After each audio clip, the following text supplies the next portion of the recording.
십자가를 질 수 있나 주가 물어보실 때 죽기까지 따르오리. 성도 대답하였다.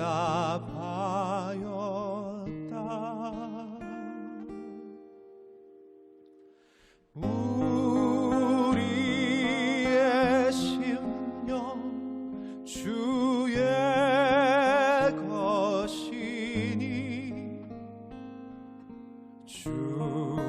주님의 형상 만드소서. 주 인도 따라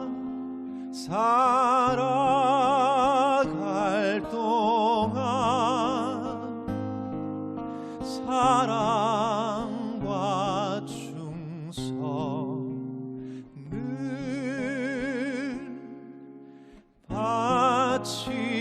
바치오리다.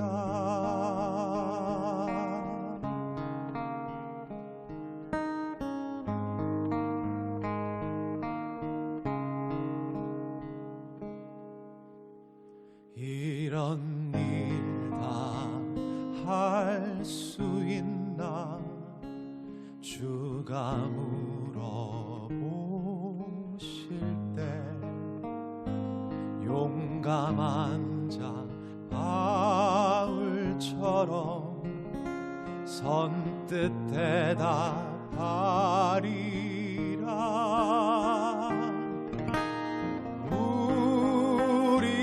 우리의 심령 주의 것이니 주님의 형상 만드소서. 주 인도 따라 살아갈 동안 사랑과 충성을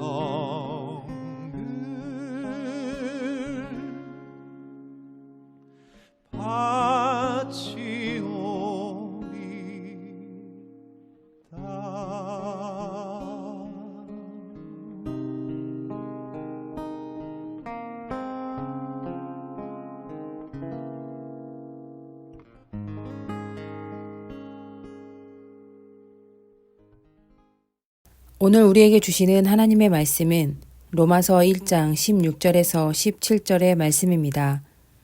내가 복음을 부끄러워하지 아니하노니 이 복음은 모든 믿는 자에게 구원을 주시는 하나님의 능력이 됨이라. 먼저는 유대인에게요 그리고 헬라인에게로다.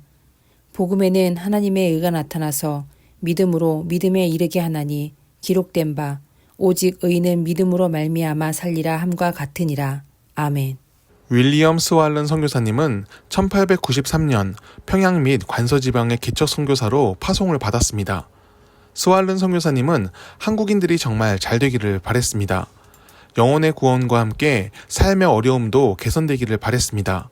그래서 사역의 방향도 교육과 생활의 개선에 초점이 맞춰졌습니다. 스왈른 선교사님은 숭실학교 설립에 참여하였으며 농촌 지역의 전도에도 열심히 있었습니다. 그는 전도지를 나눠주며 복음을 전하고 실제적인 생활을 개선하는 데 도움을 주고자 했습니다. 그래서 미국에서 사과나무 묘목 300그루를 가져와서 우리나라에 보급했습니다. 과거에도 사과가 있긴 했지만 품종이 우수하지 못해 대량 재배는 어려웠습니다. 그래서 사과 농사는 다 어렵다고 생각할 때 선교사님이 들여온 품종이 대량 재배에 성공했습니다. 이때부터 사과가 상품으로서 본격적으로 대중에 보급되었습니다. 선교사님이 기대한 대로 농촌의 소득도 많이 증대되었습니다. 스왈른 선교사님은 사람을 키우는 데도 적극적이었습니다. 한국교회 역사에 큰 획을 그은 부흥사 중 김익두 목사님이란 분이 있습니다. 하지만 그는 예수님을 만나기 전에는 깡패였고 술주정뱅이였습니다. 어긋났던 청년 김익두의 삶이 극적으로 변한 데에는 스왈른 선교사님과 그 가족의 역할이 있었습니다. 하루는 선교사님의 부인이 전도지를 나눠주고 있었습니다. 김익두는 그 전도지를 받아 코를 풀어서 버렸는데 선교사님의 부인으로부터 그렇게 행동하면 코가 썩어버린다는 소리를 듣고 밤새 고민하며 잠을 못 잤습니다. 평소 같으면 호인처럼 비웃고 넘겨버렸을 텐데 왠지 하나님께 벌 받을 것 같은 생각에 회개하게 되었고 그 길로 기독교인이 되었습니다. 스왈론 부인은 어떤 마음으로 코가 썩을 것이라고 말했던 것일까요? 정성껏 만든 전도지에 코를 풀어버린 이가 얄미워서 그랬을 수도 있고 순간 화가 나서 툭 튀어나온 말일 수도 있습니다. 다만 분노를 주체 못해서 저주를 내린 건 아니었을 것입니다. 스왈른 선교사님과 그 가족들은 회개하는 김익두를 따뜻하게 맞아주었고 그가 변화되어 목사로 크게 쓰임받을 수 있도록 도움을 주었습니다. 스왈른 선교사님과 그 가족들은 한국을 사랑했습니다. 사랑해서 이 땅에 왔고 사랑해서 낯선 땅에서 버텼습니다. 국권을 빼앗기고 가난 때문에 모두가 절망을 말할 때도 그들은 희망을 놓지 않았고 자신들이 희망을 심고자 열심히 노력했습니다. 스왈른 선교사님의 복음은 사람을 살리는 것이었습니다. 절망의 나라 조선을 생명의 나라로 바꾸는 것을 꿈꿨습니다. 그래서 학교를 세웠고 병원을 운영했으며 사과나무를 심었습니다. 오늘날 대한민국에서 기독교는 어떤 역할을 하고 있습니까? 교세를 키우고 건물을 늘리는 것으로는 복음을 전할 수 없습니다. 복음은 생명으로 전합니다. 예수님의 사람으로 살고 예수님의 뜻을 나타내는 삶을 살아내며 예수의 향기를 바라는 사람이 복음을 전하며 생명을 살릴 수 있습니다. 복음을 전하는 삶이 순탄하다고는 말할 수 없습니다. 고난과 같은 어려움이 많이 닥쳐옵니다. 스왈른 선교사님을 비롯해서 우리보다 앞서 예수의 길을 간 사람들도 그랬습니다. 하지만 그들이 승리자가 될 수 있었던 것은 그 모든 고난을 예수의 이름으로 감당해냈기 때문입니다. 우리는 사나 죽으나 그리스도의 것이다. 사도 바울의 이 선포가 우리 인생의 대전제가 되기를 바랍니다. 우리가 가진 복음은 억만금보다 귀한 것입니다. 복음의 증인으로 오늘을 살기를 바랍니다.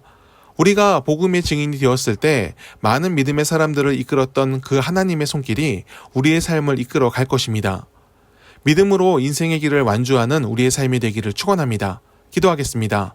하나님, 오늘 우리와 함께해 주옵소서. 우리의 삶의 길을 주님께서 인도해 주옵소서. 우리가 어떤 길로 가야 할지, 무엇을 위해 살아야 할지 알게 하옵소서. 스왈른 선교사 역시 낯선 이국에 오는 것이 두려웠을 것입니다. 하지만 그는 하나님을 바라보며 삶의 길을 정했습니다. 그를 이끄셨던 하나님의 손길이 오늘 우리 역시 이끌기를 원합니다. 하나님을 위해 살고 나아가고 열매 맺는 우리의 삶이 되게 하옵소서. 우리의 인생을 통해 주님의 복음을 나타내게 하옵소서. 예수님의 이름으로 기도드립니다. 아멘. 함께 중보하며 기도해 주시기를 원합니다. 예수님이 가신 길을 묵상하는 사순절이 되게 하옵소서. 세상의 가장 낮은 곳으로 오셔서 억울한 자들의 눈물을 닦아주시고 가난한 자의 공허함을 채워주시며 몸과 마음이 아픈 자들을 치유하신 뜻을 품게 하옵소서. 죄인들의 심판자가 아니라 친구가 되셔서 진정한 변화와 구원의 길을 여시는 은혜를 기억하게 하옵소서. 사순절을 지키며 주님께서 걸으신 길을 오늘 우리가 함께 걸어가게 하옵소서. 성도들의 삶을 살펴주옵소서. 믿음을 지키며 힘겹게 사는 이들의 삶을 이끌어 주옵소서. 고단한 인생의 길에서 만난 고난이 하나님과 함께한 간증의 시간이 되게 하옵소서. 병마를 이겨내게 하옵소서. 일터에서의 염려가 기쁨으로 바뀌게 하옵소서. 사람 때문에 힘들었던 순간이 우리의 삶이 더 성숙해가는 과정이 되게 하옵소서. 모든 것을 예수의 이름으로 이기게 하시고 끝까지 주와 함께하였다는 고백이 우리의 입술에서 나오게 하옵소서. 항상 주님을 바라보며 선한 능력으로 주의 길을 걷게 하옵소서.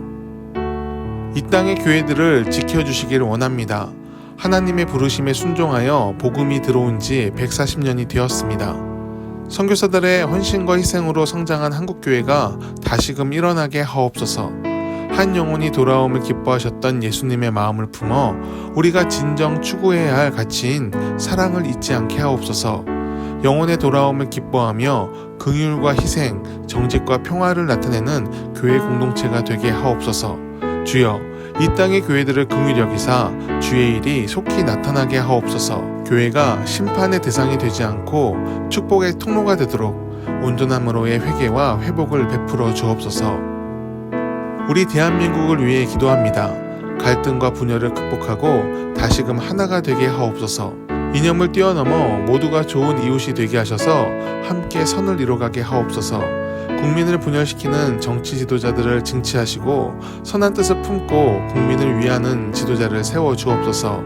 정직함으로 법을 지키며 서로 존중함으로 함께 세워가는 나라가 되게 하옵소서.